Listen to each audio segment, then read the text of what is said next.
We now have with us Father Joshy Pazhukkathara CMI, the Provincial of Medimata Province, Hyderabad. Father Joshy would lead us in our discussions. We have very limited time. It's already 6:10. So we shall have just a couple of questions, if there are, and then Father Joshy will give us the concluding remark. Father Joshy, in fact, is the youngest provincial in the history of the CMI congregation. He is now in the second term of his office. And Father Joshy, as a philosopher and as a theologian, has clarity in what he speaks. And as a religious administrator, Father Joshy has shown to us that he has the ability to animate members as well as communities efficiently, effectively. Father Joshy, please take over to lead us in discussion. My dear friends, if you have any questions, you could either just type out the question in the chat box, or you can just unmute your connection and speak. And maybe you could also identify the speaker to whom the question is addressed. Over to Father Joshy. So thank you, Father Saju, for the words of introduction. And I do appreciate your generosity for inviting me for this fruitful discussion with the eminent speakers that we had. Now, I invite all the audience to raise your questions, suggestions, clarification, adding to the theme of our discussion today. Please. We usually face a starting trouble, and therefore I take over the responsibility to open up the discussion. Sister Anne Joseph, I hope she is still around. Sister Anne Joseph? Yeah. Sister Anne Joseph, with the backup of your long years of experience in religious life, as a religious person and as an animator of religious communities, both as provincial and as superior general of the congregation, you made a passing statement during the presentation that the pressures of ministry drain us. The pressures of our ministry drain us. And this is in fact true. Sister Anne Joseph, what would be the antidote that you would suggest to every one of us? We are tempted, dear Father Saju and all others, we are tempted to go on working. Primacy is given for the ministry instead of primacy to the religious life. Therefore, I heard recently that sisters of ST congregation, doctors who are working in the hospitals, there was such a lot of demand, but still they are working less hours so that their spiritual life will be kept up properly. Enough time for God, they are setting apart. Therefore, consciously, if I am not setting apart my time for my rest, my spiritual things, I will be caught up in activity. We are all activity oriented, I feel, all the more nowadays. So thank you, Sister Anne, for your prompt and inspiring answer to the question what Father Saju was raising, and to the point that we are discussing, that we need to move to the action, that we need to move into the core of our identity than to our ministry. Maybe anyone else? Is there anyone? Or else maybe I myself will point a question towards Father Roy. Father Roy was speaking about a new word. Maybe all of you might have noticed the new word acedia, a kind of lukewarmness that is the greatest enemy of our religious consecrated life. Father Roy, if it is possible, would you like to propose some ways to overcome this problem of laziness, lukewarmness in our religious life? Because we are tempted for this. See, in our busy schedule, we sacrifice, as Sister Anne was mentioning, we sacrifice our prayer life for our actions. So would you suggest some definitive means to overcome this? Thank you, Father Joshi. You must know that I often offer retreats and the programs for priests and the religious. So whenever I see people of a different religious communities, this is quite an important issue that many of us encounter, especially during the COVID and the post-COVID time. To put in a different way, one of the greatest problems that we, the religious, facing right now during the COVID and the post-COVID time is this difficulty of lukewarmness, lack of interest, boredom of the soul. Some would tend to say, I don't want to do anything, because people tend to be like prophets of doom. So what are the way outs? Actually, before our discussion, many years back, desert fathers, because the desert fathers are the people who listed this capital sins or deadly sins, including one of these deadly sins is something like Assyria. Or for them, one of the ways is recall that first moment you encountered the Lord. This is one of the ways through which you can get out of this lukewarmness. Number two, you must reflect on where you are heading to. So number one, you reflect on where you come from, and number two, where you are heading to. To put it bluntly, meditate on your debts and your destiny. And number three, you speak to your own soul. Your own soul, you yourself, kind of a auto command you make. How much you fall into kind of a bottomless pit.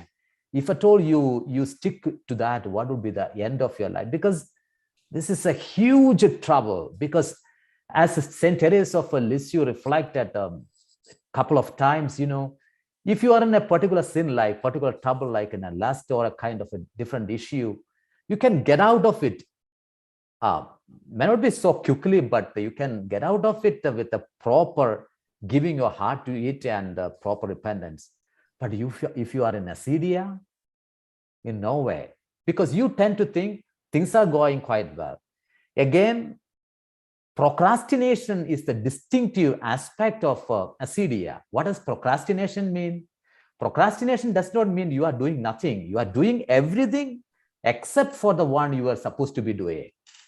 This is what I think Sister Anne-Maria wanted to sound. See, you channelize all your caliber, all your capabilities to one direction, but you just set aside the core call for which you are called for. You forget about who you are, but you wanted to define yourself by your activity, where a religious is no way but has to fail. So these are some of the ways through which you can get out of it. Yeah, thank you, Father Roy. I used to speak about Father Roy often to my friends. See, a prophet of happiness and hope. These are the two ideals Father Roy always highlight. I think these are the two ways we can also overcome the problem called lukewarmness. Thank you, Father Roy. If there is anyone else, we will maybe spend a few minutes more, maybe 1 or 2 minutes, 1 or 2 questions we will take up, then we will wind up. Maybe I'll shoot one question to Father George. Father George.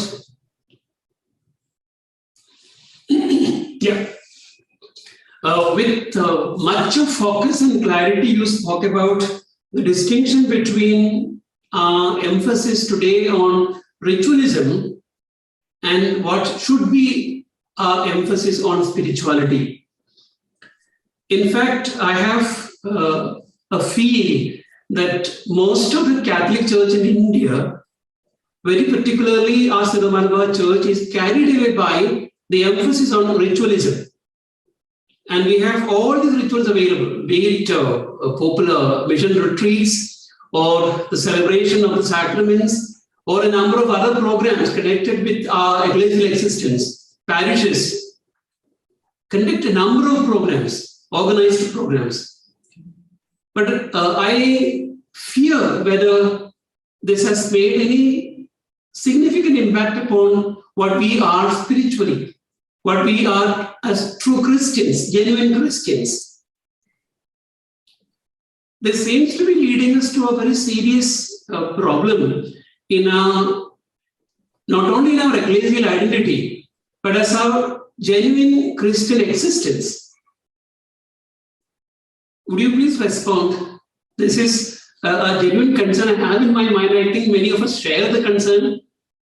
What do you think would be the future for us if we go along this line? I could say a lot of things about it, but to make it very short, I'll just refer to 2 points, 2 problems I see. One is when we tend to become ritualistic, that is what we are becoming now. We get a wrong sense of sufficiency. When I spend a lot of time in prayer, celebration of sacraments, etc., I get an illusion, I live an illusion that I am a spiritual person.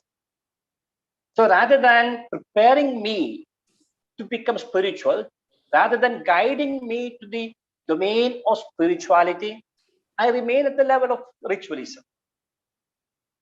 To be spiritual is to be seen in my contact.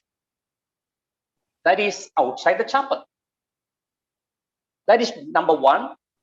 Secondly, the related problem, when I tend to become ritualistic, when I spend a lot of time celebrating rituals, performing rituals, I identify myself very closely with an organization, the church, the denomination, etc. By so doing, I also cut myself off from others, from other brothers and sisters in the society. And I live a wrong sense of superiority, looking down upon them. I think we are, by so doing, we are curtailing the flow of the grace from the Spirit. Actually, a spiritual person should be a person of encounter. That is what Jesus was. Jesus spent a lot of time in prayer, but double the time he spent in encounters, not with his people, not with a ghetto. He spent with people of all kinds on the street, people who were unlike him, people who were unlike his thinking, who were unlike his values, etc. I think that is our call today. That is how we can live as salt of the earth and light of the world. Today we are becoming too denominational, too fundamentalistic, too fanatic. We become too narrow-minded. And we think that we are spiritual, we are superior. But in the eyes of the people, we are going down further and further. Thank you. Thank you, Father George, for inviting us for a transition from rituality to spirituality. And as Sister Anne Joseph was mentioning, I think this is the key towards a genuine consecrated life. And now I think Father Saju, shall we move to the conclusion? Please, Father Joshi, let's conclude. See, after listening to the 3 eminent speakers, I think all 3 were focusing on one single theme. That is the problem, a kind of what Father Saju always used to say to us, a kind of disconnectedness between what is real and what is ideal. So there is kind of disparity, a gap between the two. And that is the problem that we face today. And maybe I thought, maybe I will suggest 3 different methods to solve this greatest challenge that we face, that we religious face today. The first method may be what I termed as Chavara method. Chavaration. See, he was a person with pastoral orientedness, which we very often consecrated people lack today in our lives today. So pastoral orientedness. He was a man of God, but a man for the people. So welfare and the development of the community was his prime concern, but then without sacrificing his God-orientedness. So that is the first theme. Saint Chavara was a man with pastoral orientedness. Then the secondly, he was a man with ecclesial orientedness. He was a man of the church. I think, see, that is why he could handle the issues like Roccoism, and then he was so obedient to the church and to the authority. These two lines, if we are able to keep, I think most of our problems or this kind of disconnectedness can be solved. So a pastoral orientedness and ecclesial orientedness. This is one method, I think, a good model before us to follow as we are religious. We can solve the issue of this disconnectedness that we find in our life. And second, which maybe from what I have done during my PhD, what it is termed as liturgical method. See, we have a lot of issue today with the liturgy. But then I would like to quote from Alexander Schmemann, a Greek Orthodox priest who has spoken a lot about this liturgical method. He says liturgy is the solution for our problems. But then in fact, very often we find liturgy is our problem. So what is the shift between the two? When Schmemann speaks about the liturgy is the key of all problems in religious life in the church, he says we need to focus on the essentials, not on the accidentals. See, I think we need a shift of this. As Father George was mentioning, it is not ritualism, but then spirituality we need to. We need to look into the essentials of our spiritual life, essentials of our call, not sticking on to the problems, not sticking on to the accidents of the liturgy or of our worship, of our identity. Only then we can reach into the core identity as religious. So that is a liturgical method. We must be people of the Eucharist. So that is the second method. And a third method with which I will conclude this. See what American author Sokolowski has termed as heuristic method. I think maybe the synod and the church would say, yeah, the liturgy or the problems are solved and now we are to do. But then we shouldn't stop searching. We need to continue with our search. See, research must be continued. Study must be continued. Whatever be the problem, we shouldn't stop there. Problems will remain always as problems if we stop the search. So as religious, what is our duty primarily is people of research and search, and then definitely we will find, seek and we will find. And that is the answer. And we need to have this kind of attitude towards the lingering problems within the church. We need to be people doing research on this, study on this, and guiding the church.